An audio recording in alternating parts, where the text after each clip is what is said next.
Yeah, but so we can start. So yeah, as I mentioned, I'm based out in the UK, and a lot of our views are international. You know, around Europe, around Asia, Nigeria, Africa, and some in North America. So we always like to ask our guests, you know, where you were sort of born and raised, so that we can get a geographic understanding of where you started off.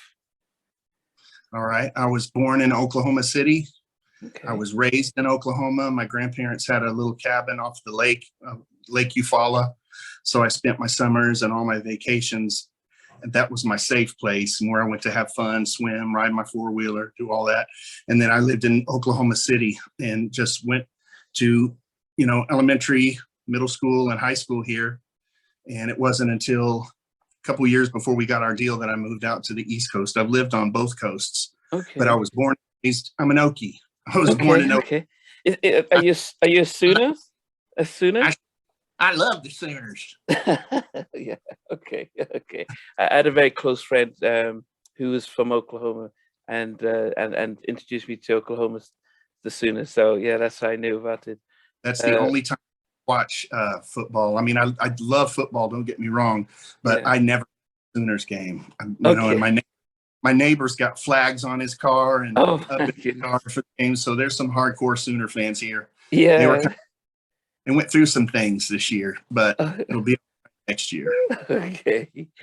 And so when you grew up, what was it that you were really interested in and passionate about as a kid? Of course, what I was passionate about was music. That was just another escape for me. I kind of there was some how can I say there was a little turmoil, a little turbulence going on when I was young. A couple of stepdads, Oh, um, and one of them was quite. Can I ask? I know we're pre-recording this, but I don't know if you want to get into like the fun stuff, or if you want me to get into the real stuff, or a little of both. it's as you go. I mean, I don't hold anything back. So as you go, it's a pretty much like your story, how you Yeah. got into me. Yeah, it's your story. So Okay. yeah. So I was a chubby little kid. I played football myself, Okay. and music though was my love. I mean, from the time I was little, I'm singing all the little, theme songs for television shows and singing commercials. And I was just, anytime I heard a melody, I wanted to do something with it. Yeah. And so I was just really infatuated with music. And again, to use those words, it was my safe place. Okay. I'd throw headphones on and it would just take me to where I wanted to go and be, because I didn't know a lot of kids moving around. It wasn't until high school that I stayed in one spot for Yeah. a long time. Even through junior high and high school, I'm living in one place for a month, a year and a half or two, and then moving to another place, so I just kind of bounced around. So I always just put myself in my music. And that's, I guess, in the 7th grade, we met Mr. Calvin at Webster Middle School. And I tried out to be in the chorus because it was supposed to be only 8th graders, and I was a 7th grader. Yeah. So he tried me out. My mother was up there, and he came up to me, and then he looked at my mom. He grabbed my hand and said, "This kid is a superstar." And Wow. I'll never forget it. He was like, "This kid is a superstar." He's like, "You're going to be a superstar." I Wow. swear that said to me. And I'm not saying that like, wow, I was just that talented back then. That's not what I mean. What I mean Yeah. is he was a great teacher, for Yeah. one. Two, he put confidence in me that I didn't have. Wow. So really 7th grade when I can't make that up. That's the truth. When I met Yeah. Mr. Kelly middle school and he started, this guy, he was the director of the choir. Yeah. We would do songs together like Ebony and Ivory for like shows that they put Wow. on at school. And usually the teacher didn't do duets, so he was very dramatic guy, great Yeah. singer. And he pushed me in a direction that made me want to chase that dream. Well, what were you listening to back in those early days? Who would you say you were listening to that was out? Very eclectic. Okay. So I was listening to Al Green. I was Okay. listening to, I was listening to Journey, Wow. uh, Earth, Wind and Fire, my favorite group of all times is the Commodores. Oh, And wow. one of my favorite vocalists from a band is Lionel Richie. He's a genius, man, and he Yeah. writes songs. Huge Donny Hathaway fan. I love people that put their passion and their spirit into their music. Anybody can just sing riffs and, sing a song and not really focus on the words and what you're saying. Yeah. But if an artist could make me believe every word that they're saying, then I was hooked. So that's what I tried to do, is study people. I loved ballads and slower songs. Of course, Michael Jackson and Prince. By the time I was so 5th grade, I'm listening to Kiss. Because a bunch of friends listening to Kiss. So I'm listening to this, I was made for loving you, baby. Just rock. You know what I'm saying? And then I get into junior high and I start wanting to listen. I mean, of course I listened to Michael Jackson, but Michael, Prince, like it was all over the place. Yeah. There was even some country in there. Yeah, and I was going to ask about that, because I know Oklahoma is in the South. Was country music not an influence? Well, okay, yes, in a spiritual way, because when I went to see my grandparents in the summers and on vacations, it was in church, and usually the hymns, because I was raised Church of Christ, and so we didn't use instruments in the churches. It was just all about your vocals, which is another helped me to focus on vocals. But it was very bluegrass, like old school country. Okay. So in fact, if I liked any country at all, it was like the way back kind. Wow. Okay. And so when you get into middle school, and you get in, did you get confidence by singing? Which your choir teacher? I started going to contests.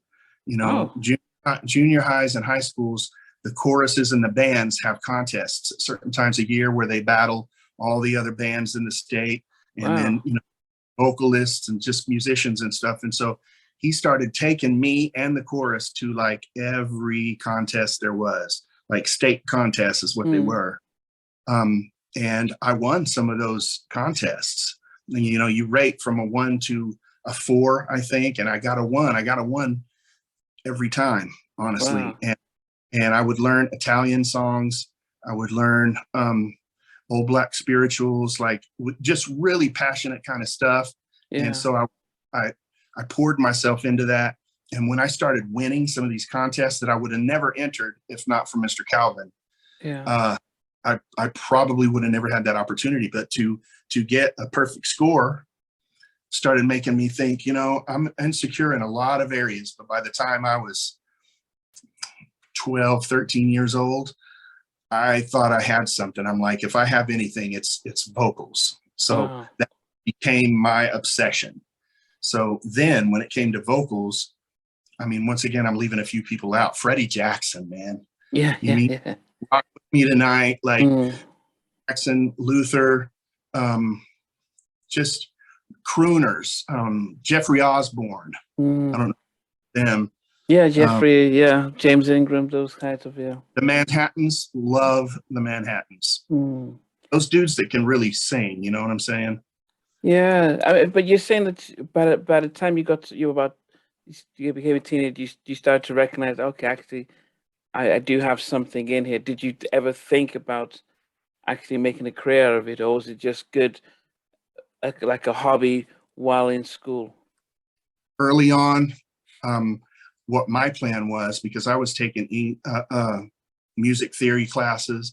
I took as many classes that were related to music as I could. I was in band and chorus and another like music theory class at one time, which was just too much. Yeah. But what's the question again? I forgot. No, when you actually thought that actually I'm actually good, I'm winning contests, I'm getting good scores, I could make a career out of this. Was that ever the case? Yes. Well, but I wanted to go to college. Okay. I wanted to do opera music. That's really what I started, and I didn't know. I had confidence, but I thought if that didn't work, maybe a music teacher. I knew it was going to be something that had to do with music. Okay. So I'll say that. And it wasn't until my first year of high school when I walked up and met one of the other guys that was in my band, who was a musician as well. There was a talent show coming up. So we kind of hit it off, and instead of going against each other, we teamed up, put a couple other guys in the group. Now, when I came from Webster Junior High, I knew Kevin. So Kevin was in the group. We went on to high school together, and all four of us went to high school together. Okay. So, yeah. And so from the time we did our first talent show, that's when I had the bug, and I was like, I'm never going to want to do anything else but this again, because I wasn't, the crowd, the whole school went nuts, just like it was, and all we were doing was singing that old Levi's song, throw on some Levi's jackets and some shades and feet and so the harmonies and the vocals, we started going to other high schools and doing talent shows. And actually, before we started doing them, I was doing them because we hadn't become an official group. We just got together to sing at a talent show. And we were still out and doing our own things. And I couldn't get enough of it. Basically, I felt like that was my time to shine. I was invisible because I was a really big kid. People don't know I weighed close to 400 pounds in my junior year of high school. Wow. When they skinny guy in the group, skinny lead vocalist in this group, in here, I was this chubby kid who was insecure. I'm confident in my music and my voice, but as far as relationships and lots of friends and, that kind of stuff, I was kind of to myself, except the other guys once we got together. And it was because what we had in common was the music. So any opportunity during school year, summer, arts festivals, if I could get in a show and sing, and it's hard to explain. It wasn't because it was vain to me. It was like, I want people to like really flip out on my vocals. It was how I felt when I just let it out. When you're up there in the element and listening to the music, whether it be a band or background track, you're in another world. And it's all about the lyrics and what you're doing at that time. And just still to this day, I'm 52 years old and I still write music, and there's nothing like writing and recording and singing and then listening to your ideas that were in your head back. So I'd say from high school, that's when I knew I was going to try. I didn't know I was going to be a star, but I knew I was sure going to give it my best shot. I mean, but by that time when you guys, because it is. I remember speaking to Joe Little from the Rude Boys, and I said, you'd always wanted to be a solo artist, and then you get the opportunity to join a group that seems like a very different type of direction to take. Were you always looking to go solo, and then the opportunity with the other three to form a group come about, or did you feel as if actually the way I feel about myself, confidence, being part of a group actually can be a way of protecting myself? What was your decision making then?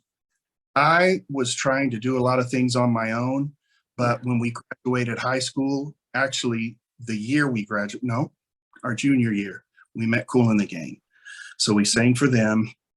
We still, by then, we're out of high school, so we're not together every day. Or wait a minute, I just said junior high. No, let me get this straight. Okay, sorry. My junior year of high school, we met Kool and the Gang. Wow. They took our numbers down. They started calling us. They said they wanted to make. And so for the last 2 years of high school, they would fly us to New York, pay for the flights, put us up, and record. And they were, they met with our parents. Our parents were like, they need to be in school. They're chasing some kind of dream that ain't going to happen. And these guys said, if you just let us work with them, it is going to happen. Something is going to happen with these guys. And so they just said, let them finish high school and then they can do what they want. So Kevin was going to college and kind of trying to do his own thing. So I'm still going out and doing some things on my own as well. But when we moved together, when Adele from Kool and the Gang, just the whole group, asked us to move up there, that's when I knew it was going to be a group thing. But it's a funny thing you mentioned in solo. I actually, one of the last times that I did something on my own was when the management company flew me out. So they flew me out and they told me that it was to redo some vocals, and that's not what it was. What it was they had set up an appointment with Andre Harrell.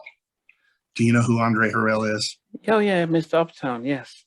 Uptown. I mean, Jodeci, Yeah, Mary. yeah. So, and that's when they were hot.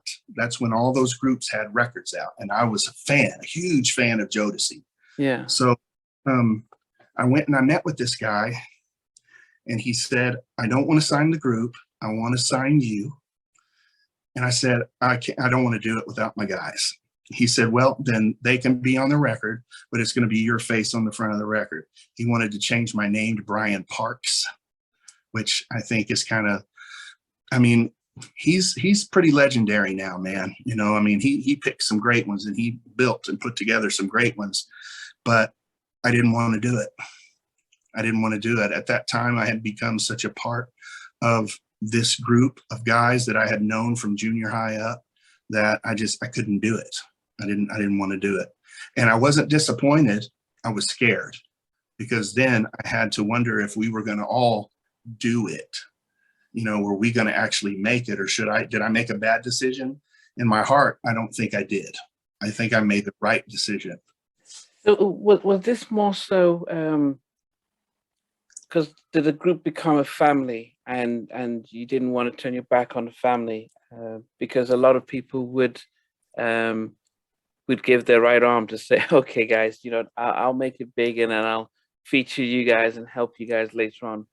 But you were really, especially with the pressure of being in New York and you know, Uptown Records, which, as you said, had Guy, had Heavy D and the Boys, had Mary, you know, they, you know, Photo MC, they had. I'm from Oklahoma, so being up there in the city, yeah, in Andre Harrell's office and singing in his office, he was asking me to sing stuff. He said, I want you to be the next Al B. I'm not making this up. And I'm just wigging out. I'm freaking out. And I said, I don't know. Can I think about it? And it was because I was scared to death. And it was family. My heart just could not make that choice. I just couldn't do it. And the reason is, when I was young, I had some really kind of, I can't find my words right now. My home life was kind of crazy, except when I was with my grandparents, who were very safe people. Awesome grandmother, awesome grandfather. But because my father was killed when I was 2. So raised by my mother, who was married 3 times by the time I was 13. So I went through a couple of stepdads. I'm not trying to badmouth anyone. I'm just saying I was a kid who was dealing with a lot of stuff that he shouldn't have had to deal with at that age. Yeah. And so when I became friends with these guys, that was my family. You know. When you got back from New York and so, well, actually, I think before you told them, what was the reaction from, you know, Cool and the gang? I mean, they've pretty much set you up for this deal, and you sort of said no. How did they feel like you let them down? No, they did. I feel like I let them down? No, did they feel let down by the fact that they set this thing up for you, and you said no? They were angry for a little while. Yeah. But I mean, the cool thing was I think they had to admire that decision, because it wasn't an easy decision to make. And they also knew that if we were that loyal to one another, we were going to stay together and not be one of these groups that just pop off and split up. And you know what I'm saying? So there was good things about it, but they were angry for a little while. You know, sorry. No, how about the guys, when you told them what happened, how did they take it? Did I even tell them right away? I think it took me a few weeks to even really, I was scared to even tell them about it. I don't know why, but I didn't ever want to say or do anything that would hurt someone's feelings or make them angry at me, or give them, I wanted people to like me, because I was this big chubby kid in school that didn't have a lot of friends. So I was afraid to make decisions that would cause friction. You know? Yeah. But we kind of made the decision then that we were going to stick together and we were going to do it together, you know. Around the time when you guys, after you turned this down, was this around '89? I mean, who was around that were singing like you guys? Because this is pre Boys to Men. So who was around that you could look at and say, okay, they're actually either you're modeling yourselves after or sounded like you guys? We listened to Troop a lot. Troop was Oh, out. yeah. Yes. And they danced. And so we would learn their steps and sing their song. It's late at night, I hear the rain outside my window pane. We loved doing Troop stuff at Talent. Also, I think Jodeci had come out and done something with Brenda. Brenda's having a baby or something like that. Right when we moved to New York, that was when Jodeci and Mary J, Al B, Heavy D. I mean, it was that was like the epitome of the 90s. Yeah. You know what I'm saying? And so it was just an awesome thing to be a part of it. Working on our own album and bumping into Jodeci, like hanging out, Casey and JoJo, talking to them. It was really cool. It was really cool to meet some of these people and be an Oklahoma kid who had never been out of his own state. Yeah. And still pretty much a teenager in New York City, living there and meeting all these people that you watched on TV and listened to on the radio. Bobby Brown. Okay, I'm leaving this out. The group that inspired us to be a group was New Edition. Okay. New Edition was that group. And so we did a lot of their stuff at talent shows too. I loved Ralph Tresvant. I'm a Scorpio like Ronnie. So, here's the crazy thing. So this group is the group that we were like, this is who we want to be like when we grow up. Yeah. They're not much older than us. And Bobby Brown's record, by the way, was, I wore out every song on that first record. That Don't Be Cruel. Our very first tour was the Club MTV tour. And it was with Bell Biv. Yeah, so they were doing that. Girl is poison. They were doing that. So imagine how a kid feels. You're trying to take this in and you're a fan, but you're also getting out on that stage and performing on the same stage with these people. It was really surreal, man. Yeah. I mean, I noticed that you got signed by Cassandra Mills, who was head of Giant Records, and she discovered Jade at the same time. I think Hammer was on your label at that time. I just talked to Cassandra Mills yesterday. Okay. Okay. So funny. I just got a song that I wrote, my first single actually. It's called Because of You. It was placed in a movie. Oh. For the Love of Money. It's got Cat Stevens in it. It's got Keith Sweat. I haven't seen the movie yet, honestly. Okay. But I got a song placed in this movie, and she's the one that helped me. Melvin Childs, he's from here in Oklahoma. I think I've seen Chris Sweat promote the movie, and I didn't understand why. So he must have had so that's probably the connection. I saw him promoting the film, on his social media, and I'm thinking, why is he doing that? And so because he has a song placed like yourself. Yeah, okay. Yeah. The Love of Money. And so that was my literal first debut solo single, and it was placed on a movie soundtrack. Exactly. Here's the crazy thing of the whole deal. Cassandra Mills signed us. Okay. She's the one that signed us to Giant Records. And all these years later, and I've talked to her maybe 5 times in 25 years, but lately, because of that song, she's the one that got us on the New Jack City soundtrack. So now I'm doing a solo deal at 52 years old, and guess who signs me my first movie soundtrack deal? The same woman. And I'm like, got all the stars lining up and saying, man, you need to get ready. You need to be ready. Yeah. Whatever happens, I don't believe in coincidence at all. Yeah. Just makes me want to focus more. Yeah. that was really interesting. And it wasn't like we were looking for each other. I didn't know who was putting the soundtrack together. I just had Melvin Childs approach me and say, "Hey man, I'd like to put one of your songs on in the movie." And so that was pretty amazing, man. That's kind of what. No, and later on we will talk about, you know, your music and what we can expect from you. The one of the things that we've been doing over the past couple of weeks has been just showcasing over 120 movie soundtracks from the 80s, sorry, from the 90s. And New Jack City was probably one of my favorites because it was, you know, Troop were on there. It had Guy, because I was a big Teddy Riley fan. So Oh my God. it had Levert. It had Christopher Williams. I mean, it's one of our. I see. Yeah, I see. Yeah. Like Keith Sweat. Yeah. There was a bunch of artists on that record. Yeah. And going to release our song as a single. Not even going to release it. It was just on the album, and we were good with that. I'm like, we're on this record with these people. Are you kidding me? I don't care if it comes out or not. Well, how did you feel about recording when you got Freeze, Dr. Freeze? Because from Spider-Man, you know, in case people don't know, Dr. Freeze did Poison. And he was his partners, Spider-Man and Freeze. Mm-hmm. They also did Hit Me Off by New Edition.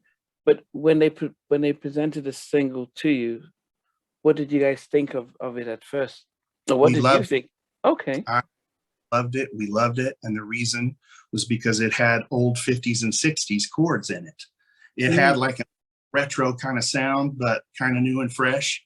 And so hip hop doo-wop is what we considered our sound. I mean, it was basically like street vocals singing doo-wop and throwing some drums on it, you know? So we were excited.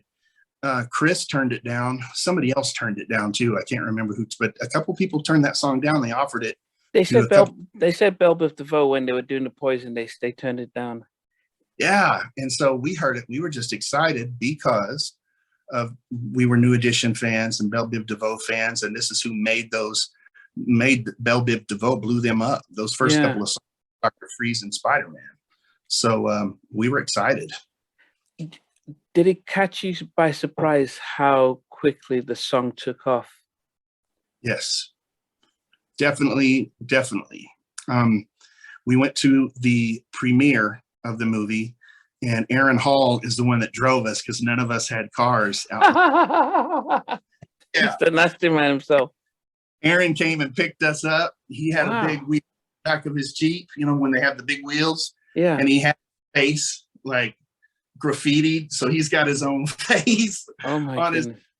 He comes and picks us up, and on the way there, I am very serious. On the way there, we're all kind of joking. He was crazy like we are, and had the windows down, and we start hearing boom, boom, boom, boom, boom, boom, and I'm like, that's our song.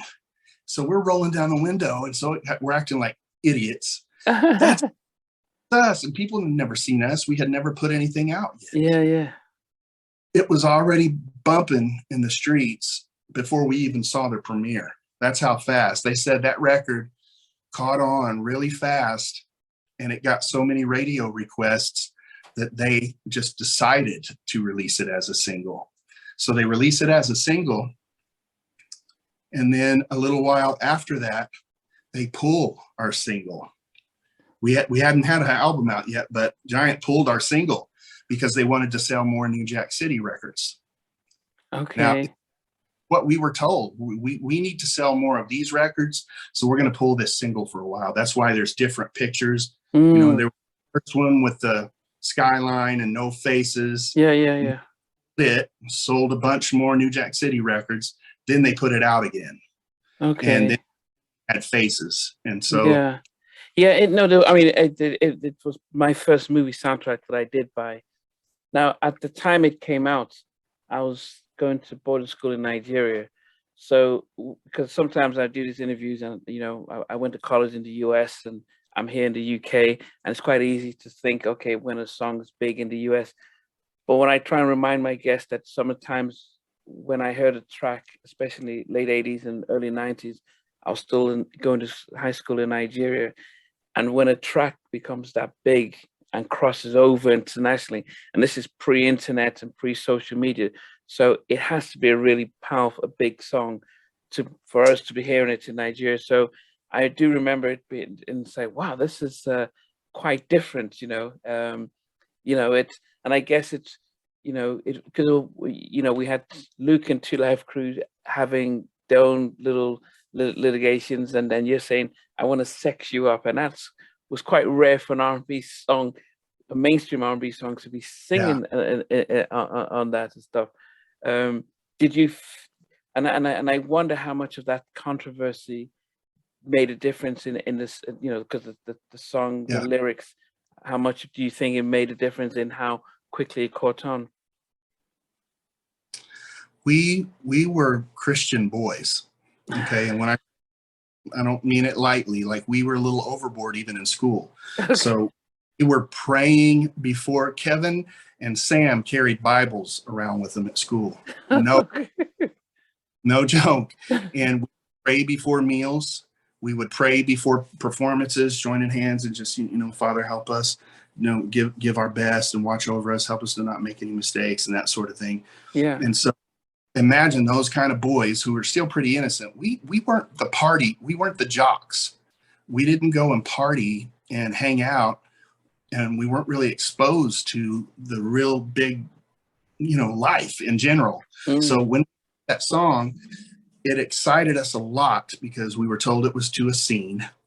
and then I was a little worried, honestly. I was really excited, but I had that feeling in the pit of my stomach because we had always, in our prayers, said we were giving our word that if we ever got blessed with an opportunity like that, we were going to do the right thing with it. We weren't going to let it go to our, weren't going to. And then here we are, the very first song we're putting out is I Want to Say. Like, struck down by lightning before it hit. How did you guys balance that though? Because as I said, I've heard other, because a lot of the sort of Black R&B acts come from church, and when they become and they get into R&B and they are singing a little bit, more risque songs, which seems to sort of be different from what they were used to. But how did you guys balance that out? Like, okay, here's a song, and did you separate yourselves from it, or was it a really hard battle? We kept in our minds and continued to tell people that it was written for a movie. It's not really what we would have come out of the risque like that, but it was written for a particular part of a movie, for one. Another really interesting thing is our management company, Good Management. They were family with Kool and the Gang, like all these guys, tons of them everywhere. They got a big crew, like Kool, East, Ronald Bell, like there's a whole bunch of them. Yeah. And they converted to Muslim when they were young. And so we come as Christian boys and we would pray with them and we would talk with them.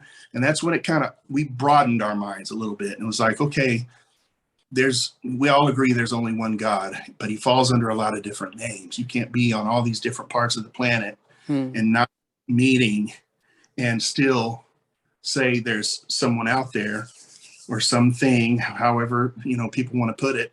Yeah. But it kind of in our minds a little bit, and that put us at ease too, because our own management company, who they always made sure that they did Ramadan. I don't remember a lot about it, but they and that sort of thing. So I thought we're in good hands. We've got some that are representing us and they wouldn't steer us wrong. Okay. Now it's interesting because I've probably done almost 50 interviews with acts from the 90s, and you mentioned your management company, and I do wonder, when you were getting into the industry, did you go with any knowledge about the music industry and the business side of music? So you guys are talented singers, but then it is an industry that has publishing and money and royalties and everything. How much of that did you know beforehand and learn about? And we knew nothing. And till we met Luther, and Luther was like, yo, it's 100%. He loved the music business, but he said it's about 10% talent and vocals and 90% politics and music. And that was kind of threw us off a little bit. We had no idea how things worked back then. And I think we made a mistake by just letting our management handle it and not teach us the business as we went along, because we were all new. Yeah. So we just trusted them. And, you know, we clashed and we moved on to other management companies, but I still talk to my manager, Adele. Miles has passed away, but Adele Bayan is he's still family to me. You know what I'm saying? And it's because of what he said, because we felt like we were done wrong in a few places that we didn't agree. Like, why didn't y'all tell us this was going on or that was going on? He said, you were my first group. I really didn't know what I was doing either. Oh. As I went along, and that struck me as just being really honest, you know? Yeah. So how long did it take before you learned? Because, you know, before you understood about all the points and only yesterday. I'm ashamed to say that I'm just in the last, seriously, maybe since I got sober, put it that way. In a few months, I will have been sober for 3 years. Wow. And so Congrats. when I got sober, I started having to be responsible, which kind of sucks a little bit. But attention to my business and my music. And my wife, she is a very intelligent woman. And she is learning a lot about the business and teaching me. And so we're kind of a team. A lot of stuff to straighten out royalty wise. There's a lot of things to straighten out. I will say we were really naive and we made a mistake by not paying attention to your business. That would be one of the first things we would tell a young artist coming out: pay attention to your, you know, your business. Yeah. You know, and it is something that, you know, every one of my guests have said, that in the 90s, you know, even I interviewed Dalvin from Jodeci, Yeah. and I asked him, how much of the business did you know? And he said zero. You know, that, you know, all they were doing is making the music, and then they realized, okay, we're making all this music, we're selling out everywhere, but our bank accounts aren't reflecting our success. That was us too. That was us too. We lived on the road. We did shows, you know, at least 4 nights a week. Most of the time it was 5 nights a week. We were either on a bus or a plane, and we were, you know, we were away from home for over 2 years, just touring everywhere. And we started wondering the same things. And that's why at the end, we ended up having to have some receipts checked out and stuff like that on the road. We thought it was a little unnecessary when we found out our tour manager was living in the presidential suite at every, and this guy had jewelry dripping and fur coat, and Charlie Stone. And he was a funny guy, but he was also kind of sneaky. And let's just say that very first tour that we did, the very first look into it was $3,000 or $300,000 that had not been accounted for, that just kind of disappeared into the wind. And so I don't know if it was the presidential suites or somebody. The money was not going all to us. It was going to management first, and then us. An accountant tried to sit down with me, invited me to lunch. He represented the whole group, and our management company introduced us to him because he did Kool and the Gangs. Okay. He tells me, Bryan, you need to pay attention to your business. And I think he was trying to tell me, like what you're saying now, like there's some things going on you need to pay attention to. And he had this meeting with me, and I went back and told the guys, and then one of them told my management company that he told me I needed to pay attention, and they fired him. Oh. And then so sneaky stuff. Yeah.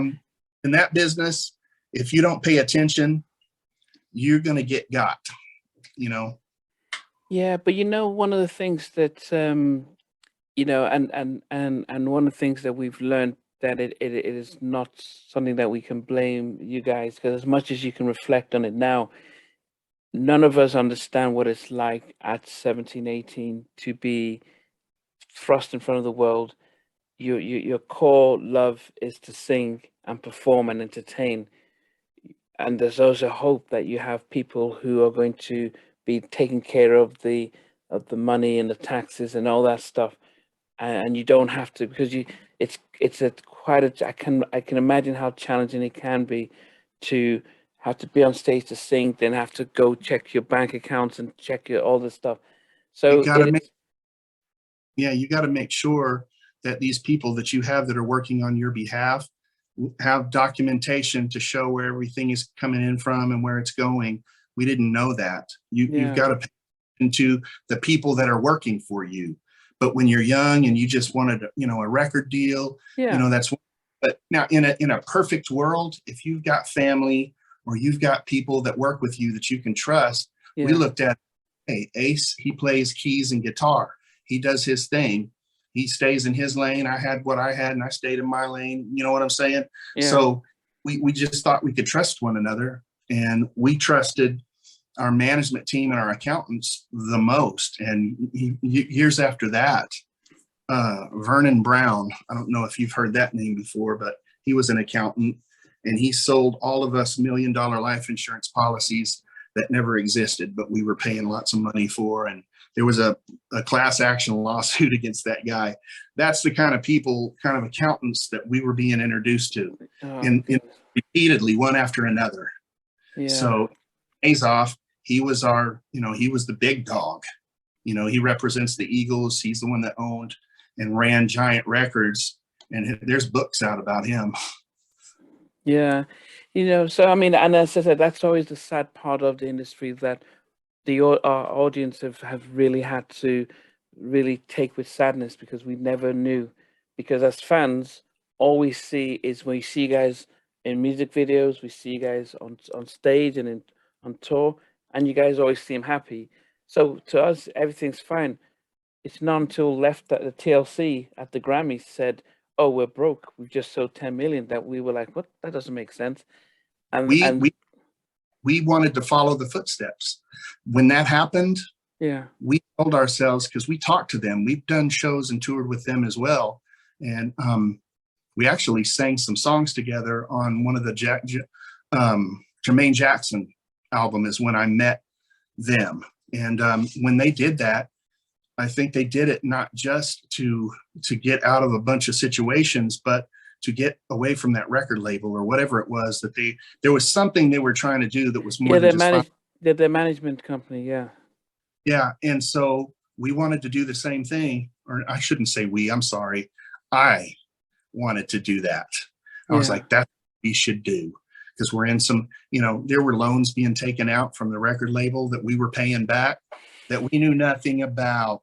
hmm. $300,000 here, a couple hundred, 150,000, like loans that people weren't telling us they were taking from the labels. Mm. We had to pay those back out of our royalties. Like, that kind of stuff is nuts. The one good thing about it, it's good to know, well, it's kind of a bittersweet thing that we weren't the only ones going through it.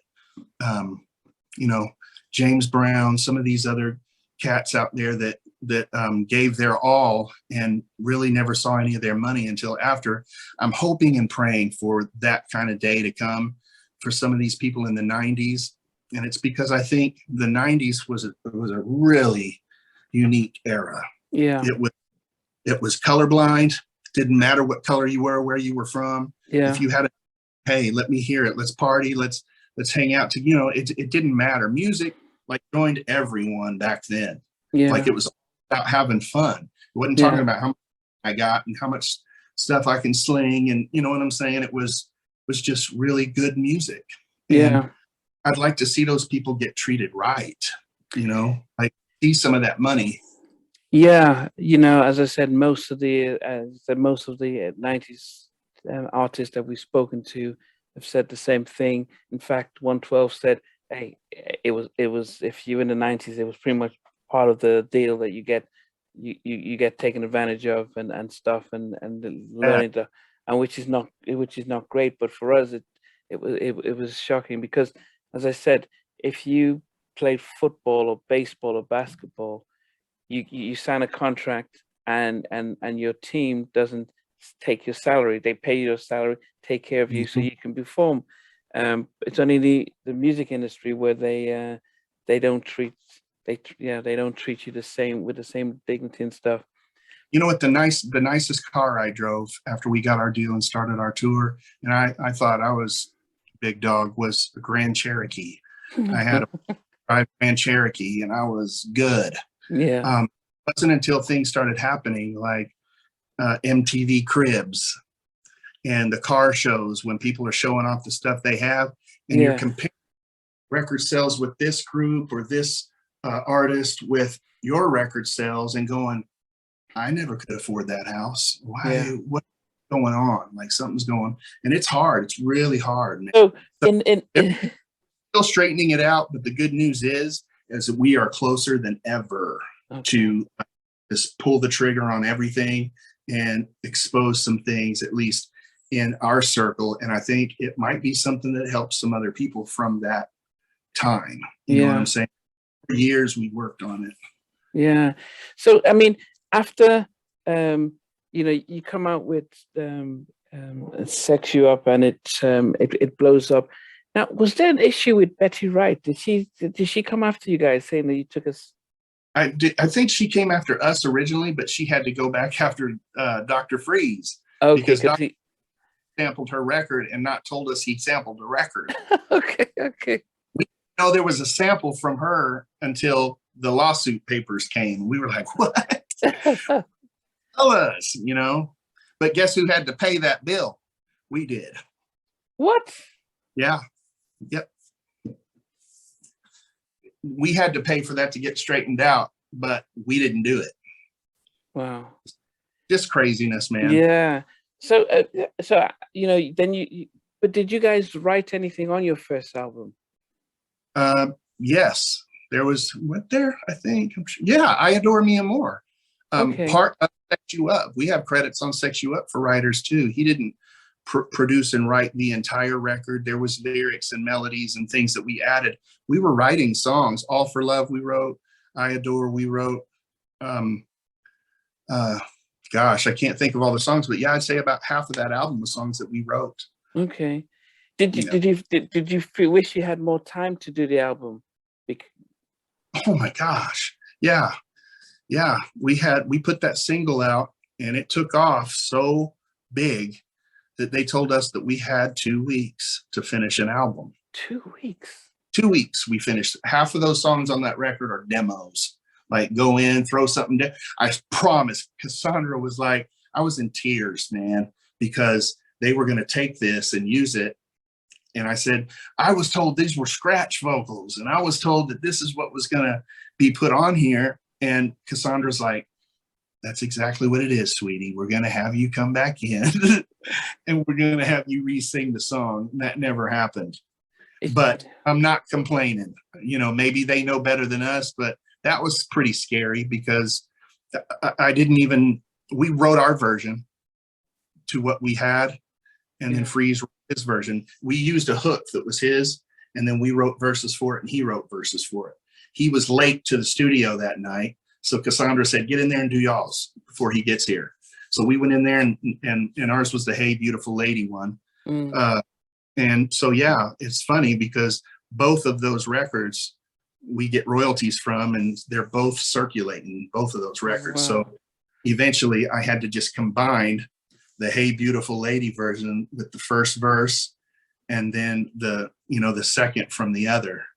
So yeah, it's kind of confusing, but it was a fun time. 2 weeks, man. Wow. I mean, as I said, when you have a very hot record, people are then looking at what's next. And as I said, you with the New Jack City soundtrack blowing up, you then need to put your own stuff out because people are looking for. And I think what you guys did have that sort of helped us also was the New Kids on the Block effect, because it's always impressive when R&B is sung by non-blacks, because you are able to reach a wider demographic and sell a lot more records. New Kids outsold New Edition, even though New Edition. I mean, Please Don't Go Girl, but before Please Don't Go Girl was Is This the End, which was New Edition. Yeah. And they're basically the same song. Yeah. You know, they're basically the same song. To me, the melodies are like way, way close. Is this the end? Yeah. I'm just getting over, by the way. I'm pretty positive I had COVID.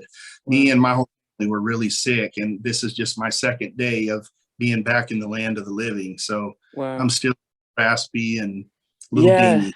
No, it's fine, and I appreciate the fact that you stayed in and stuff. And the first album, you guys sell over 10 million worldwide and stuff, and then you have to come back and do the sophomore album. And in any circle, especially in the mid-90s, there was a shift in a way with the music. Vocally, the vocals leads weren't as popular as the actual production. It was very much producer centric. How did you find going back in the studio, coming out with your second album, and not see it have the effect that your first album had? We didn't know what to do. We felt a shift in music changing. Things were getting harder. Cube was doing his stuff. Friday had been out, I think. Yeah, and, West Coast Internet, the whole Death Row records and stuff. Yeah. We loved that music. That's what we grew up listening to. All of the stuff that we were in the middle of was what we listened to. The bad thing, or what we should have been more careful about, because we went from Sex You Up to I Adore to All for Love, and All for Love to me is about as pop of a record as it. Like, I hated singing that song for years.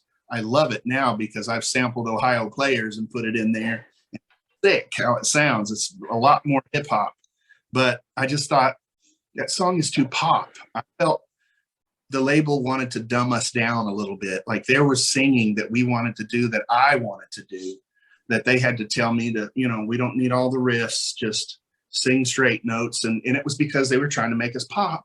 But then when I started going left, they wanted us to have Ice Cube direct our video for Time and Chance and go out in the middle of gangland. Yeah, I mean, it was a challenging. It was quite fast paced, the way the 90s really changed. I mean, you had on one side the girl groups like Jade and SWV and Brownstone, really strong vocals with the production, and then you had Boyz II Men who went from New Jack. Then they did more adult contemporary type of music with Face and Jimmy and Terry, and they just stayed in that lane. And then you had Jodeci that were in a particular lane with Blackstreet and stuff, which they always started there and they continued to stay there. And then I guess for you guys, like as well as All for One and UNMV, it's almost as if, okay, music is shifting. Where do we fit in? And I don't think Giant and unfortunately Giant itself, they sort of got merged and absorbed, so they really weren't around to support you guys. Did you feel the label wasn't as on board as they did in the first album? Yeah, I feel like that first record did what it did because our very first single out of the box was a freak hit. It was a smash. Yeah. So like they call it a viral record now, I guess. So it kind of promoted it. Basically, what promoted that song was New Jack City, and how can you lose with a budget? They're putting a budget behind that movie. Yeah. And if the hottest or a very hot single, we just thought we were an album cut. We were just happy to be on the record with these guys because we were huge fans. Radio it up and started playing it. I loved it. Even the changes in music that were happening, I was loving it, but I was still naive. I didn't know which way it was is it going to go this way and stay? Or is it going to go this way and stay? Or are we just having fun and just, I wanted to prove to myself and to anyone that questioned me, because most people considered me white. I'm actually Native American. I'm Choctaw. Don't know if any that, but I'm a literal citizen of Choctaw Nation.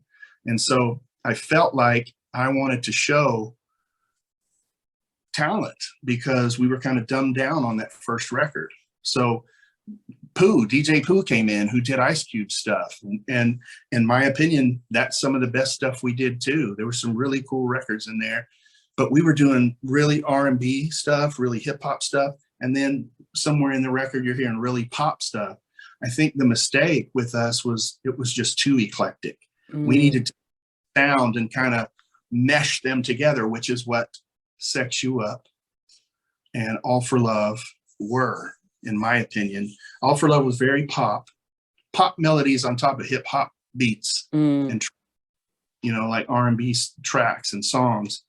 But it didn't work for everything. And we kind of got lost in the mix because that second record, they wanted to just throw it out and see if it stuck. Yeah. There was Bush, we were going and doing shows and fans were saying, when's the album coming out? And we're like, it's out. There was a problem. And that's why we went to Sony after that. Yeah. So, I mean, what was the difference? I mean, you signed with, Tommy Mottola, the one, a very powerful executive. What was it? Did you feel as if, yep, you're going to get the right backing? He's got Mariah, he's got Michael. He used to. We would see this guy in restaurants, and we'd be with Irvin Azoff, and I remember him telling Irvin, if I had them, they'd have sold double what they did, and they would just laugh, So there was a competition there, and he would tell us when Irvin wasn't around, you guys need to come over where I'm at. And he just kept saying it. It was just bad timing. And I'll tell you why. This is what's funny. Nobody knows this story, I don't think. Him and Mariah were having problems. Okay. Loved Mariah. And so he was heartbroken. We wrote that song, Remember When? Wasn't it Remember? I mean, think about this. They're splitting and he's trying to tell her, remember when. I could see forever in your eyes. He told us, he'd have us sing that in a restaurant, a cappella. It sounded like crap because it's not one of those kind of songs. But he was just forever saying, that's the single, that's the single, that's the single. And we finally just realized that was, he was trying to talk to Mariah because we knew Mariah and went to her parties and stuff like that. And I think he was trying to send her a message. There was no talking him out of putting that first single out. And I think it was the wrong single to put out. Yeah, he did seem to lose his magic after a while, before he left the label. Okay, so that's probably. It was kind of sad, man, to be honest with you. I think that, I don't know what kind of relationship they had, but you could tell it rocked his world. You know what I'm saying? Yeah, and I guess it's when you do have the head of a label saying that they're going to back you, but if their head isn't in the game, and they can cloud the judgment. When the album didn't do well, and Sony says, we're going to cut ties. What was that like for you? Well, another thing that I don't think people know is, are you familiar with Ron Sweeney? Do you know who Ron Sweeney is? No. He's a very powerful guy in the music business. He's an attorney / a lot of other things, management. He's the one that worked on the original Eazy-E issues when Eazy was passing, like literally passing away, and Ron's trying to get his business sorted out before it happens. He's the one that signed us to the label. He was head of the R&B department at Sony when Tommy Mottola was there. Yeah. And literally, Ron, when we got signed and we were going up meeting everybody and talking about when we're going to release this record, Ron wasn't there. He was on vacation, we thought. He had already been, Tommy had already let him go. Or either that or Ron didn't want to come back, because the little word in the offices was Ron's not coming back. And then you just started seeing artists get dropped like flies. Like, I think they dropped every one that Ron signed. Wow. And I think that's Wow. Those little decisions can change lives. You know what I'm saying? Yeah. But the way I look at things, honestly, is, our Creator lets us go through things to teach us things. There is no such thing as a coincidence. I don't believe in coincidences. I just don't. Yeah.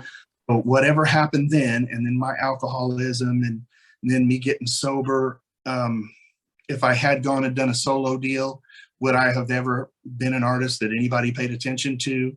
If I hadn't met my wife, would I be dead or still drunk? Just little decisions, but smart decisions. But when big decisions like that are left in the hands of people who are going through divorce or political things, it's just bad news for the artist. Yeah.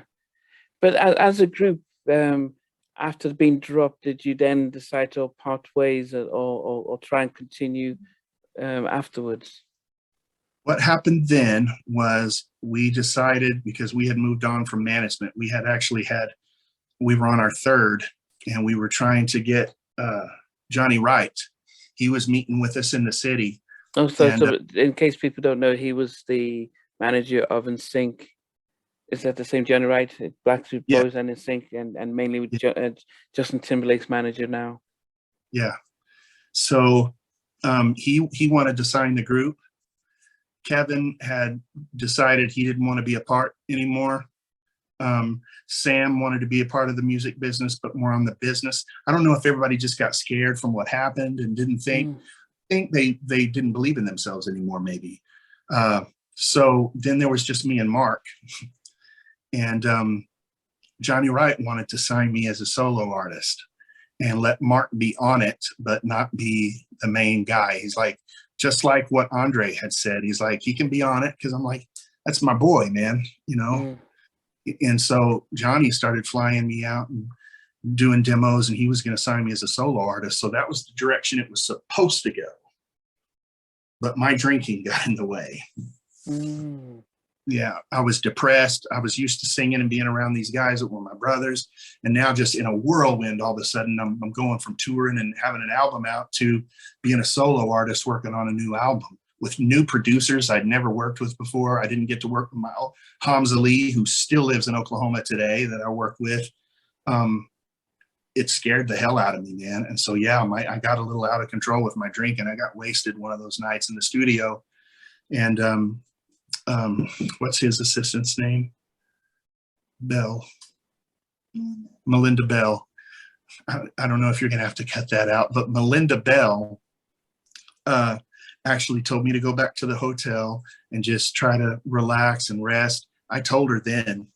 She knew, and she said she understood. I said I was scared. I was depressed. I didn't know any people. And, inside, I'm still this chubby guy that didn't really get much attention unless I was singing on a stage. Yeah. So I was afraid about a lot of things. I was really unsure of my future. And I went home after that. I said, I'm not ready. I can't do it yet. And that's all she wrote on that. So, and then for years after that, I continued to drink, but I also continued to work on music. I was recording song after song after song. So I've got a lot of songs in the vault, I guess is what everybody wants to call it. Yeah. All the way now. I've recorded some songs since I've gotten sober. The group actually got back together a few times. I don't know if you wanted to go there, but in 2010, I had a show offer in Hawaii to go and sing Color Me Bad. They were going to do Bryan Abrams, lead vocalist of Color Me Bad, and perform out there with some other artists. All for One was one of them. There were several groups out there. And I called up Mark and asked him if he wanted to go. And of course, as soon as you hear that there's money to be made, he was down. He was like, he had given up too, pretty much. He gave up. I still wanted to do it, so I had been working on it, and that's why I got the offer show. But I asked Mark to do it, and then I wanted to ask Kevin to do it, and so it ended up being a Color Me Bad show. Okay. And then we were together for a few more years. There was a lot of turbulence. was a bad decision to make, honestly, because there was some animosity. There was some things going on that just, the business kind of ruined our relationships. I'll just say that. Mm. And after those shows and things, did you feel as if you needed to separate to get yourself in the right state before you could go back into focus on music and stuff? I had tried a few times, but honestly, and you hear these stories over and over again, you do it, but you don't really do it wholeheartedly. You're trying to make people, relax a little bit. They're afraid you're spinning out of control. And so you go 30 days here, however long, right? So I did it a couple of times. And then I spent 6 months in a facility in LA, Laurel Canyon to be exact. And I did 6 months and drank the day I got out. 6 months I spent away from my family and hurt my daughters and my wife to get sober, and then failed. So then you talk about depression and a lot of things, because I knew that my alcohol was really causing some problems and hurting a lot of people cared about, and that cared about me. Yeah. So a few years more go by with me trying to quit, slipping. I was a binge drinker, so I'd go months without drinking. But then if I had a drink for 3 or 4 days, you know what I'm saying? And they were bad, like going to jail bad, getting into fights, and, just nonsense that wouldn't happen if I wasn't drinking. After the push that made TMZ with Mark, I decided to, I wanted to get some help. And I was approached by someone about doing Dr. Phil. And so that was a really scary experience, but I figured, and I told my wife, and she was down with me to do it. She was ready for me to put it behind me too. Maybe she knew that this was the time it was really going to happen. I don't know. I've never even actually asked her that question, but there was just something in me. I knew that I was never going to take another drink. I only went in for 2 months. 2 months in this place called Oceans. And I learned a lot of things that I didn't know before, things about myself, eating disorders. I was a really big guy, right? And there's pictures out there where I look anorexic. It's because I was going through a lot of things. Bulimia, like, because I was afraid of getting fat again, you know what I'm saying? Yeah. So I had a lot of issues going on that I've gotten straightened out. And I'm in my 3rd year of sobriety, which is a miracle. But I told my daughters and my wife, I said, if I do this, it won't happen again. And I haven't. And I don't plan on ever taking a drink ever again. So that's part of it, is I want to take my music and use it as a platform to maybe speak to other musicians. Are dying, man. They're dying. Lots of people are everywhere with COVID, but musicians, there's a lot of artists out there that struggle with mental illnesses and things. Artists are just that way, and afraid to ask for help, and they end up either overdosing or killing themselves. I was going to be those guys if I didn't get myself together.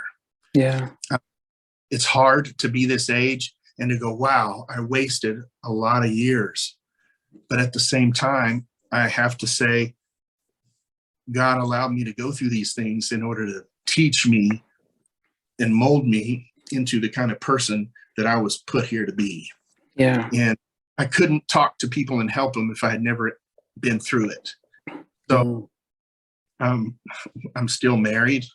My daughters just walked by me. I got teen daughters. Oh God. I am definitely the boss of this house. Definitely. I mean, so my day. Huh? I'm sorry. I know I'm talking too much, man. No. So my day job, I'm a mental health therapist, and but most of my patients are under 19, although I've worked with adults and parents as well. So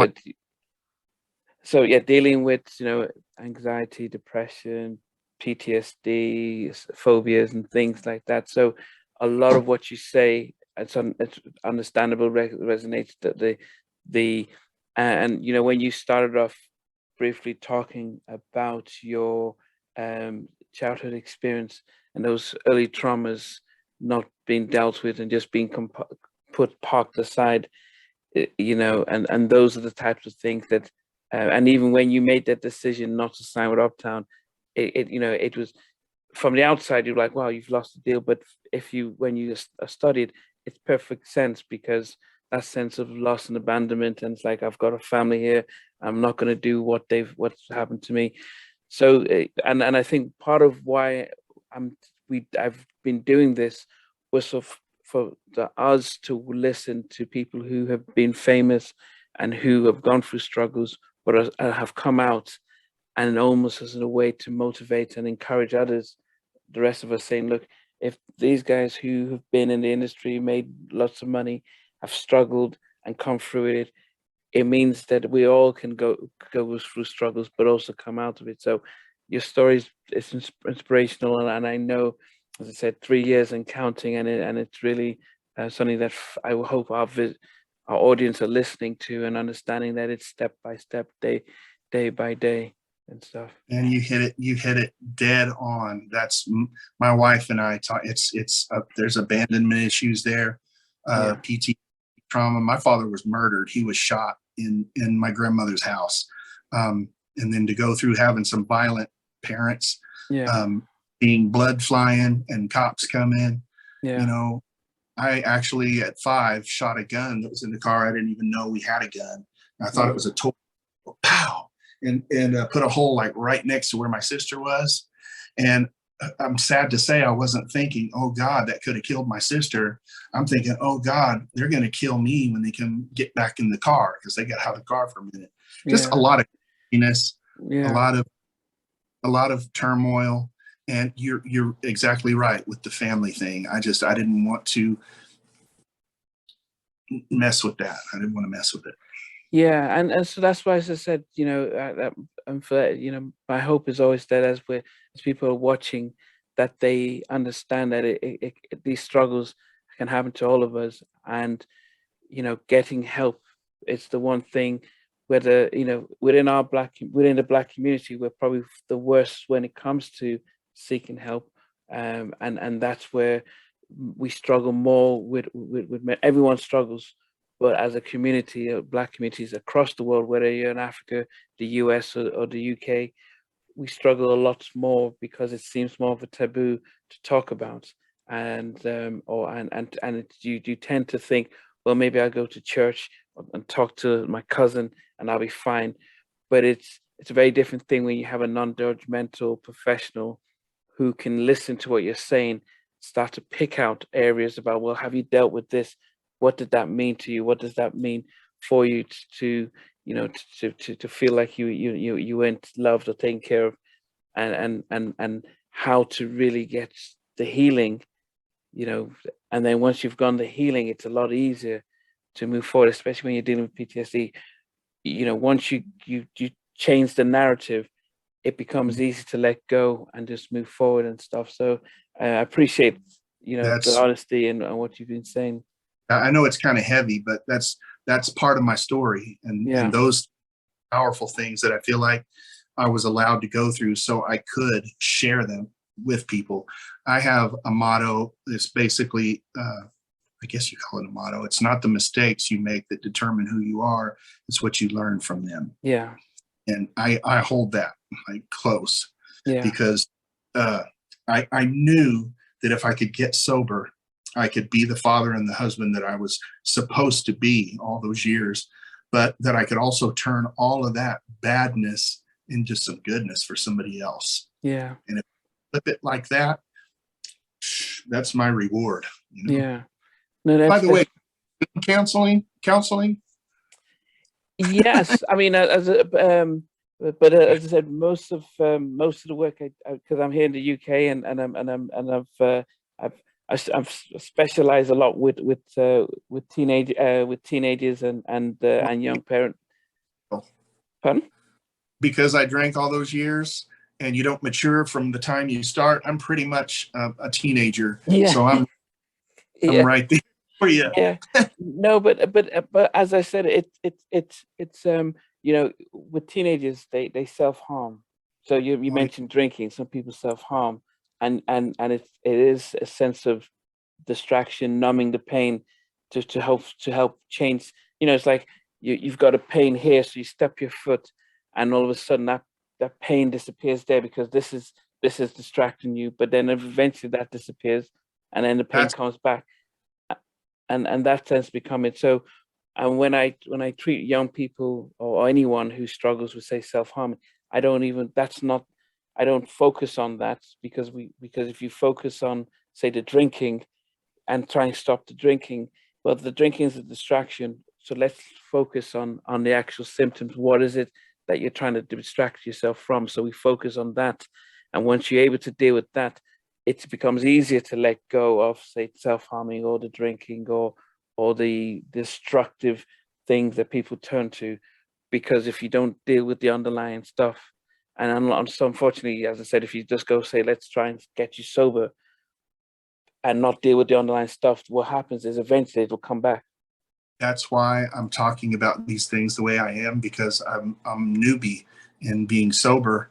And so it was that got me sober, addressing those things. Yeah, Address Because I'm one of those self-harm kids myself. Yeah, and I understand it. So, and I understand taking the detour and saying, we don't need to focus on that. We need to focus on this, because that's why you were doing that. yeah, And yeah, yeah, my wife, man, y'all, you, I've heard this a lot, and part of that is the reason why I'm sober. So I appreciate your words too. And yeah, I want to use that. I mean, I feel like that's what I'm meant to do. The music, I'm always going to be doing the music, but mm, I want to use it. I'm having to learn how to go and figure out, where I could go and speak to kids or adults or whatever, going to a facility and just telling my story and saying, look, I didn't believe in myself. I didn't think I could do it. I was ready to end it. And yeah, my wife, and she believed in me when I didn't believe in me. She loved me when I didn't love myself. yeah, So I know how dark it can get. And if I can get sober as bad as I was, and when I say yeah, bad, it was bad.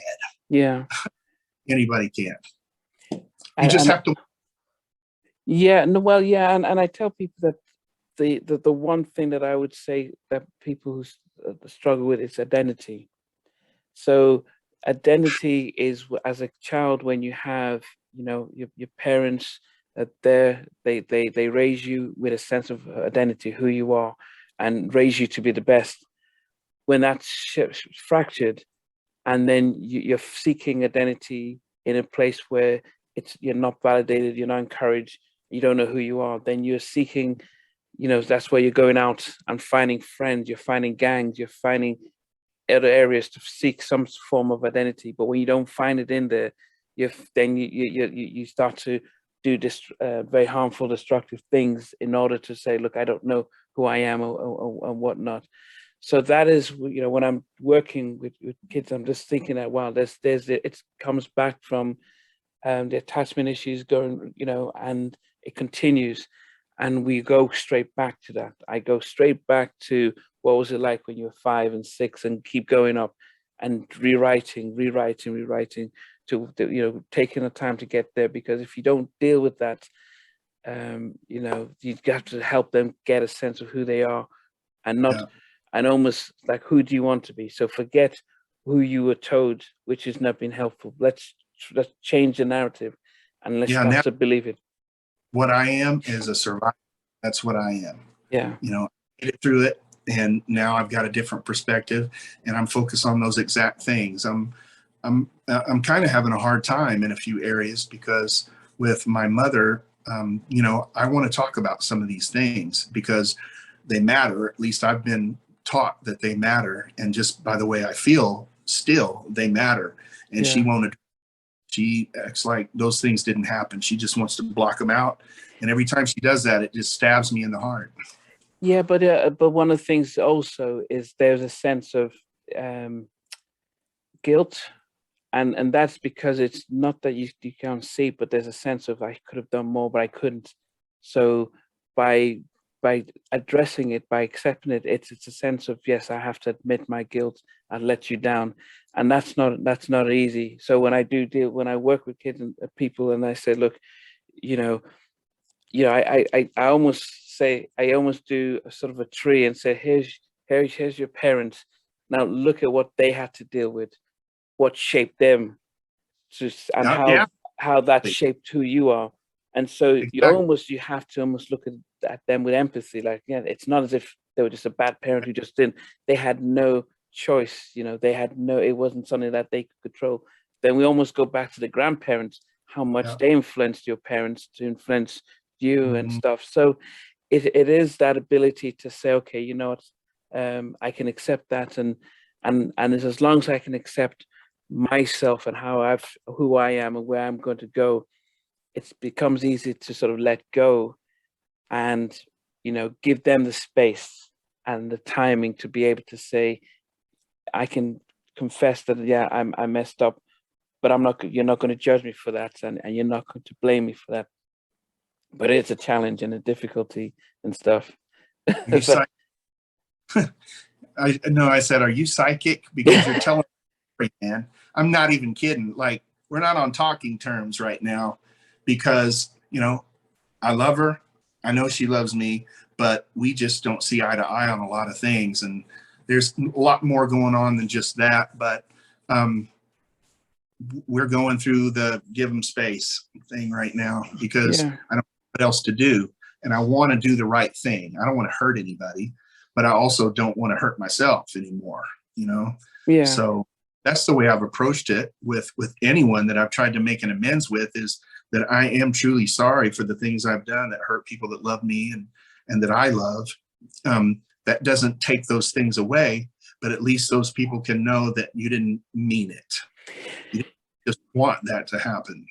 yeah. And I think that's the biggest thing that we can do, because you can't control how others um, deal with um, forgiveness and things, but you can only control yourself. And I've had friends who, I've sort of hurt when I was, at a young age, and when I was able to recognize and reflect on, wow, my actions, I was able to email them and say, it's this, and I'm sorry and stuff, and just put it out there. And if they wanted to acknowledge it, that was fine. But at least they can see that I've actually taken responsibility for myself. That's Yep. That's And exactly all you can do is try. And mm, in doing, you're letting them know if they're open to hear it, it's yeah, out there. But if not, then it just is what it is. Some bridges you can't build back. yeah, There's aren't bridges that will never be back the way they were, I'm sure, in the yeah, business and with friends and family and that sort of thing, just over the years. Man, I love how you are you know you're dead on. You know what I'm saying? And I appreciate this a lot. I think this is going to be an amazing interview. yeah. Sorry. I mean, just as because it is approaching midnight here, but I just wanted to find out. Yeah, and fans would always say, "Oh, would we ever see Bryan back with the guys in Call Me Bad? Is that has that ship sailed and it's about Bryan and your music and your stuff, or is that something that no one knows? Like anything can happen." For the first time in my life, I can say now that I'm going to focus on fixing me and healing me and moving forward. I just, I've done that. I've done that time and time again. Some of them were in guys. Oh man. Okay, Wow. yeah, if picture cut off.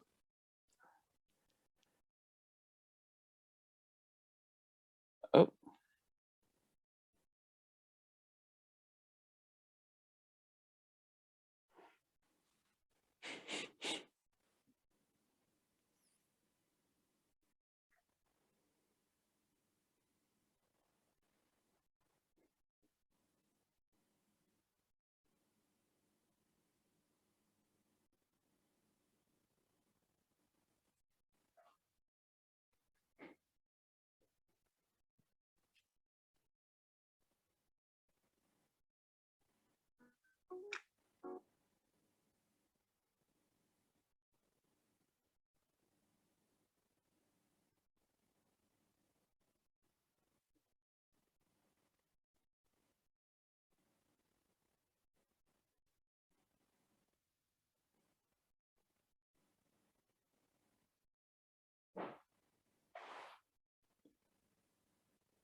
No, waiting for your sound.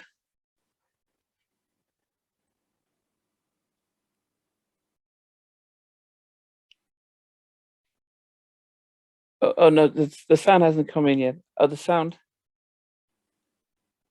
Oh no, I can't hear you yet.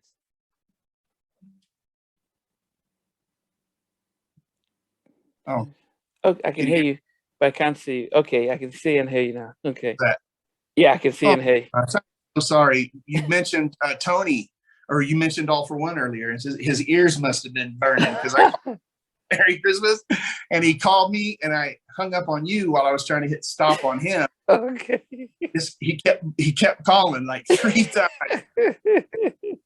So I'm sorry about that. No, it's fine. That's why it's always pre-recorded, so it's a lot easier stuff.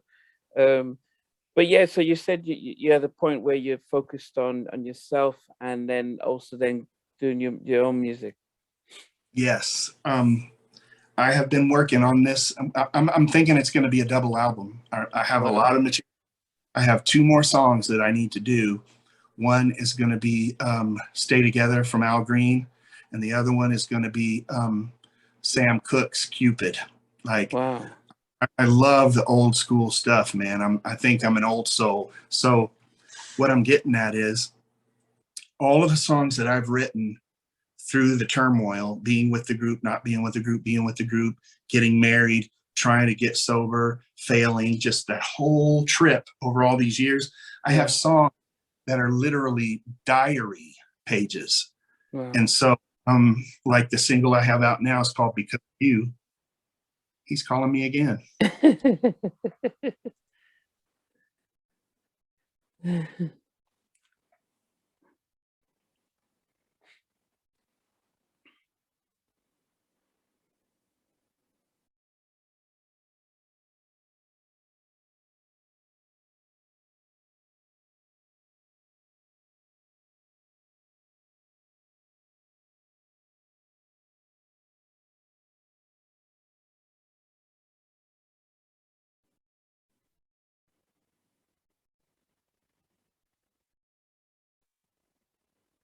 Oops. Okay.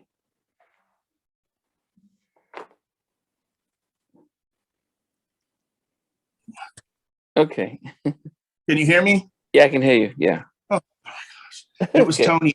I actually answered and said, I'm in the middle of, oh, I'm so sorry. No. Don't apologize. That'll So be you, a good one to laugh at later. yeah. So you said your album sort of chronicles your past decade and plus. Yes, I've written a lot of songs over the years, never released them, Mm, and I've got a few new ones, and like I said, a couple more. But it's basically, like I said, a diary. I wrote about what I was trying to do. There are literally songs where I'm saying, there's a girl, if she only knew, if she only knew is a song about, if this girl even knew how awesome she was, she would leave this guy that's treating her rotten and doing things. And, like a song that it sounds like you're speaking to somebody else's woman. You're trying to get her to leave a bad relationship, but you're talking to your own woman, wow. Wow. like those kind of things. There's one called Changes. I made these changes for you. There's, failing and getting back up. So there's all these songs on there. And so what I want to call it is Diary of a Bad Man. Bad with D's, bad with 2 D's, like Color Me Bad, Diary of a Bad Man. Like Okay. Diary of a Mad Band. Yeah, I was gonna put that up. Yeah. When do you hope to release it? Soon. I mean, I have Because of You out. I'm still in the process of trying to find some investors. There's some people that are interested in investing. The Yeah. song and the album needs a push, and I'm still looking for that. I'm still going to put it out regardless of if that happens or not. And I would say it will definitely be out in 2022. This is that year. So that question then becomes, because when the industry has changed to where most people listen to music, say on YouTube, they just actually within the 90s, the people who really rocked the 90s, they listen to their music on YouTube. Then you got a smaller demographic that would stream on Spotify and Tidal and Apple and stuff. So is but then there's also the case where some bands are artists are putting out music almost as a way of marketing the fact that here I've got some stuff, but I'm going on tour and I'm going to be singing all the hits. That's What what is I'm gonna. That's what what I'm is doing. what is the hope with it? I mean, I'm sure you want everyone to buy it, but is it generally in the sense of, okay, Bryan is back, after a number of years, I've got some new music, but when I do come on tour, I'll sing some of the classic hits that you're so familiar with and some of my new stuff. Of course, I'll definitely be singing the Color Me Bad material. I love and miss those days. I really do. I wouldn't change it for the world. Everything happened for a reason. So I will continue to do those songs, but I'll do the new ones too. Streaming is where it's at right now, I guess. Just, getting your stuff out there to the masses. Here's what it is. I just want to do it right. And because this is all new to me, I'm old school. So this is all new, how it works these. And if I do it, I want to like really pull it off. That's basically what I'm saying. If it doesn't happen the way I hope it does, it will still be heard. We're working on, I just did a mini documentary that is, it's been recorded by Lampstand, a company here that has 5, what are they? Lampstand, they have the 5 Emmys they've got for a docu-series called Killing Pain. And it was based on the whole opioid addiction thing. Okay, yeah. I was asked to do something talking about, part of my story. So my goal is the album, and we're starting a nonprofit called Flowers in the Attic. Not addict like upstairs, but in the attic. Oh, in the attic. Okay. Yeah. And so there's going to definitely be some changes. I'm always going to sing those songs. I love singing songs and I love my fans, but now they're going to get to see the real me. I wouldn't say 100% back then. I had my happy times, but I was dealing with my baggage. I was dealing with the trauma and the PTSD my entire life up till this last 3 years. Yeah. And so this is who I am. And I really do feel like that guy from high school again. And I gained the weight back too. So it's perfect. Well, when the music and the documentary are about to come out, if if you let us know, so we can also give it a push and advertise and stuff, just because it'll be worth everyone getting a chance to catch them both. I know, as I mentioned, most of my age demographic, we tend to listen to our new music on YouTube. So maybe see a video and stuff. So if it's just how, none of us have CD players. I don't even know how to play a CD in the house. And so we just go on YouTube and just watch and listen.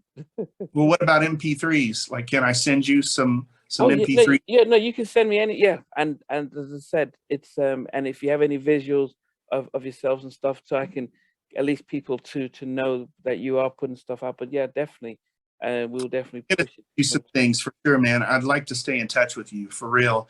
This is the best interview I've ever done. I really enjoyed it. It's helping me. I was all over the place. I sucked, but you were great. No, goodness, no. As I said, I changed careers from to become a therapist because I just enjoyed talking, and to me this is I interviewed Donnie Simpson from Video Soul last week, and listening to how he used to do his interviews based on just getting to know people. And as a therapist, my job is to listen and to hear what you say and throw it back. But I'm listening to your journey and your recovery. It's really encouraging and stuff. And as I said, I'm going to see I've got some patients I'm going to see in the morning, and it's the kind of stuff that helps me get refocused when I deal with people who are struggling with to think it's not going to work out. So when you hear your story, it's like a sense of, I know what to do. I would love to send you some of the songs that are going to be on that album that I feel are counseling and speaking on those subjects. There's some really personal things on there, and I'll even send you the video to see. Have you heard the first single yet? Have you heard the song that's out? No, I haven't yet. Not yet. I'm gonna send it. It's gonna Okay. blow your mind, man. Okay. Blow your mind. Okay. Now, if there's one thing that I'm confident in is when I do come, the music is gonna be correct. Like, I'll put my song in the same category as Adele's first single right now. Wow. Like, that's the kind of song it is. Like, that song's got heart that she has. And I'm like, she's releasing a ballad. Ballads are on the comeback. And I've got one for you. Okay. I mean, we'll be definitely, as it comes out, we'll definitely be able to push it out. And the fact that it made a movie soundtrack, that speaks volume and stuff. So, no, definitely. I always end my interviews by asking my guests that if you were stuck in an elevator and you had to watch a film before they got you out, what movie would you request? Tropic Thunder. Okay. You got Ben Stiller, Tom Cruise, Matthew McConaughey. The funniest movies I've ever seen. My wife, she hates, can't get enough of it, man. I was just looking at little pieces on YouTube the other day. Yeah. Robert Downey Jr. Yeah. Oh my gosh, they were brilliant, all of them. Yeah. It was a very weird film, but it was Tom Cruise with those big arms, big hands and stuff. Yeah. And he's doing his dancing as well.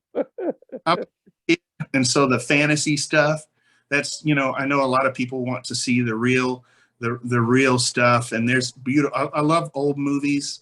I love Fred Astaire, some of those old dance movies and that type of thing. But I guess comedy would be what saves me. Yeah. I have to find humor in it all, or it's impossible to get through. So that would be why the first thing I thought was it has to be something that I would laugh to and get my mind off of this. Yeah. Stuck in an elevator. Yeah, I need something funny going on. And then the final question is always, what's your sort of all-time favorite song? Wow. Donny Hathaway, This Song's For You. Okay. Song for you. It's amazing. I would say that's probably, Donny Hathaway is probably the most, as I said, I've done maybe 50 or so of these interviews, but the name that comes up the most among the male artists is Donny Hathaway. As one of greatest, man. Yeah. He the greatest to me. Yeah, I mean, and as I said, he had a sad, short ending to his life and his career. Yeah. He poured his soul into his music. Yeah. Marvin Gaye, I would say Marvin Gaye and Donny Hathaway. Like, when you're talking legendary, I'd say those guys are amazing. Yeah. I mean, Bryan, it's been great. I mean, I've almost feel rejuvenated as a therapist, as I go see just and as I said, if most of my interviews are very much me listening, and so I've this is probably the first time I've actually got involved in the interview. Normally I just listen to the stories and stuff, so I appreciate the fact that you gave me the space to be able to contribute, because normally I listen and ask the questions. I've never had to contribute in an interview before, so this is a first. But as I said, it was really powerful hearing your stories and your journey, and I just felt to join in and stuff. So I'm glad you're amazing. I actually was worried because I felt like I spoke over you through the entire interview. I felt like I was talking. Yeah, well, that's the whole point, because it's called Halftime Chat, and it's with Bryan Abrams, and it's about listening to you and stuff. But as I said, you've given us some amazing, man. Yeah, input is what took what I was saying, and like, because you were dead on about everything. Like, you're good. I can tell, and I'm gonna be calling you like, hey man, can I get a session? Thanks for watching. Please remember to subscribe to the channel, but most importantly to press the notification bell so that you can be notified when we do have a new interview. Loads to come, but thanks a lot for watching.